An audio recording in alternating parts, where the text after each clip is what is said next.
Assalamualaikum warahmatullahi wabarakatuh. Pada kesempatan kali ini, saya akan menjelaskan mengenai materi PPKN kelas 12 yaitu Hakikat Perlindungan dan Penegakan Hukum.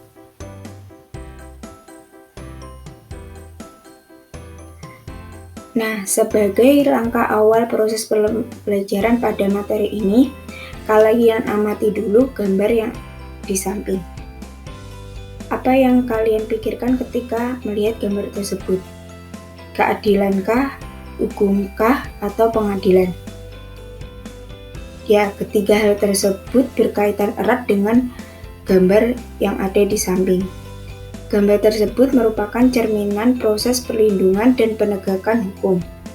Kedua hal tersebut sangat penting untuk dilaksanakan terutama di negara kita. Hal ini dikarenakan negara kita merupakan negara hukum, di mana segala kehidupan kenegaraan selalu berdasarkan kepada hukum. Nah, selain itu, perlindungan dan penegakan hukum merupakan faktor utama untuk mewujudkan keadilan dan perdamaian di dalam masyarakat.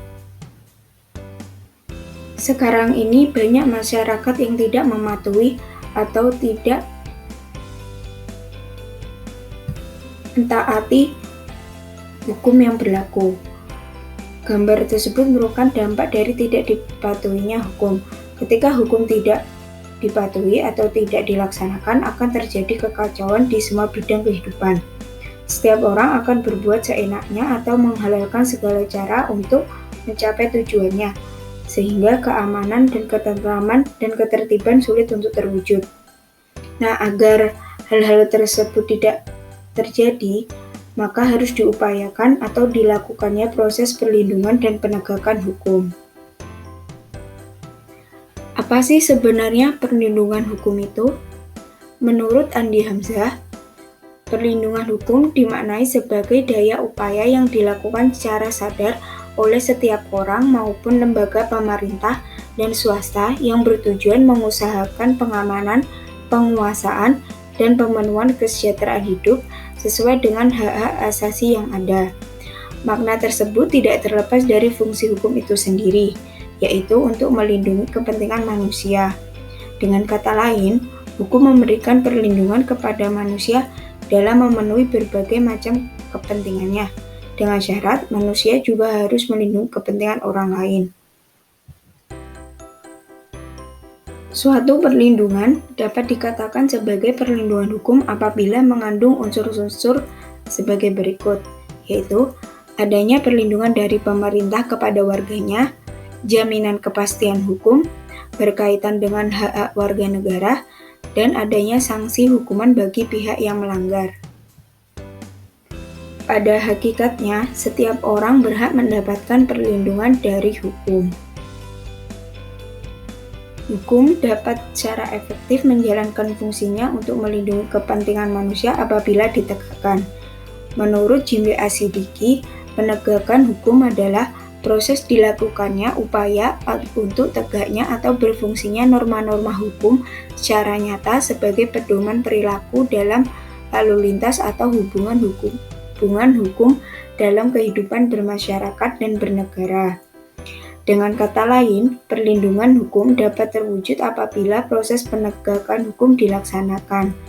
Proses penegakan hukum merupakan salah satu upaya untuk menjadikan hukum sebagai pedoman dalam setiap perilaku masyarakat maupun aparat atau lembaga penegakan hukum. Nah, sekarang kenapa sih pentingnya perlindungan dan penegakan hukum? Nah, di sini bisa kalian bayangkan ketika ada seseorang yang melanggar peraturan atau hukum yang berlaku dan seseorang tersebut tidak diberikan sanksi atau hukuman yang sesuai dengan apa yang telah dilakukannya. Tentu saja sebagai warga negara yang baik, kalian akan merasakan ketidaknyamanan, ketidakadilan, bahkan ketertiban pun tidak akan didapatkan. Nah, itu semua dapat dihindari apabila perlindungan dan penegakan hukum dilaksanakan. Selain itu, perlindungan dan penegakan hukum sangat penting dilakukan karena dapat mewujudkan hal-hal berikut ini. Yang pertama yaitu tegaknya supremasi hukum. Di awal tadi sudah dijelaskan bahwa Indonesia merupakan negara hukum. Tegaknya supremasi hukum itu sangat diperlukan. Untuk apa? Yaitu untuk mengatur pergaulan manusia dalam berbagai macam kehidupan. Semua tindakan warga negara maupun pemerintah harus berlandaskan atas hukum yang berlaku. Jika hukum sudah ditegakkan, maka akan mengakibatkan tegaknya sebuah keadilan di dalam masyarakat.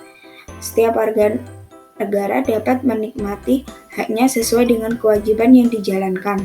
Karena antara hak dan kewajiban harus seimbang. Semuanya harus dilakukan sehingga terjadi sebuah keadilan.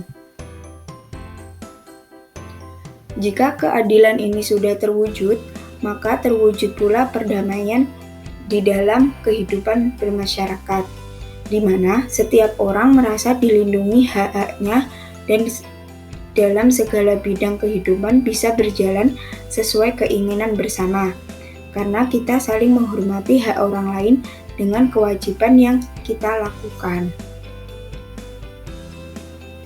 Keberhasilan proses perlindungan dan penegakan hukum tidaklah semata-mata menyangkut di tegaknya hukum yang berlaku, akan tetapi sangat bergantung pada beberapa faktor, antara lain hukumnya.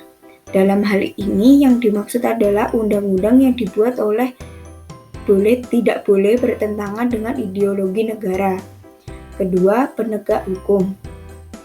Penegak hukum harus menjalankan tugasnya dengan baik sesuai dengan peranannya masing-masing yang telah diatur dalam peraturan perundang-undang. Ketiga, masyarakat. Maksudnya, warga masyarakat harus mengetahui dan memahami hukum yang berlaku, serta mentaati hukum yang berlaku dengan penuh kesadaran akan pentingnya dan perlunya hukum bagi kehidupan masyarakat. Yang keempat, sarana atau fasilitas yang mendukung penegakan hukum. Ketersediaan sarana dan fasilitas yang memadai merupakan suatu keharusan bagi keberhasilan penegakan hukum. Dan yang terakhir adalah kebudayaan, yakni sebagai hasil karya, cipta, dan rasa yang didasarkan pada karsa manusia di dalam pergaulan hidup. Dalam hal ini, kebudayaan mencakup nilai-nilai yang mendasari hukum yang berlaku, nilai-nilai mana merupakan konsepsi-konsepsi abstrak mengenai apa yang dianggap baik sehingga dianut dan apa yang dianggap buruk sehingga dihindari. Nah, hal-hal inilah yang makin memperkuat keyakinan bahwa proses perlindungan dan penegakan hukum merupakan suatu yang penting dan mutlak untuk dilaksanakan oleh sebuah negara, terutama Indonesia. Baik, demikian. Semoga kalian dapat memahami mengenai materi hakikat perlindungan dan penegakan hukum. Wassalamualaikum warahmatullahi wabarakatuh.